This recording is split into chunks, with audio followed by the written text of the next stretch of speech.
సింపుల్గా పుట్టగొడుగులతోటి మంచి రుచిగా కర్రీ చేయాలంటే ఇలా చేసి చూడండి. మొదటగా పుట్టగొడుగులను తీసుకొని వాటిని సగానికి కట్ చేసుకొని పెట్టుకోవాలి. తర్వాత కడాయిని పొయ్యి మీద పెట్టి పోపు దినుసులు మరియు కట్ చేసి ఉన్న ఆనియన్స్ని మరియు పచ్చిమిర్చి చీరికలను వేసుకొని బాగా మగ్గనివ్వాలి. మనకి పొలాల్లో దొరికే పుట్టగొడుగులు ఎంతో రుచిగా ఉంటాయి. అలాగే ఇప్పుడు అవి దొరకట్లేదు కాబట్టి మనకి దొరికే పుట్టగొడుగులను మాత్రమే యూస్ చేసుకుంటున్నాము.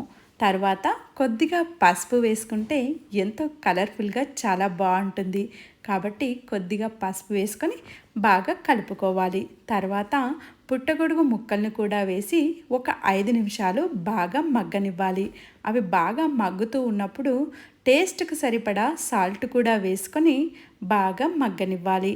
ఇలా మగ్గుతూ ఉన్నప్పుడు మనము 2 టమాటాలను తీసుకొని కట్ చేసి పెట్టుకొని ఉంచుకోవాలి. తర్వాత కర్రీ రెడీ అవుతున్నప్పుడు మనము ఆ టమాటా ముక్కలను కూడా కర్రీలో వేసి బాగా కలుపుకోవాలి. టమాటా ముక్కలు మరియు మష్రూమ్ ముక్కలు ఎంతో కలర్ఫుల్గా కనిపిస్తున్నాయి కదూ. అలాగే ఇలా బాగా మగ్గుతూ ఉంటాయి. మగ్గుతూ ఉన్నప్పుడు మనకి టేస్ట్కి సరిపడా కారంని కూడా వేసుకొని బాగా కలుపుకోవాలి.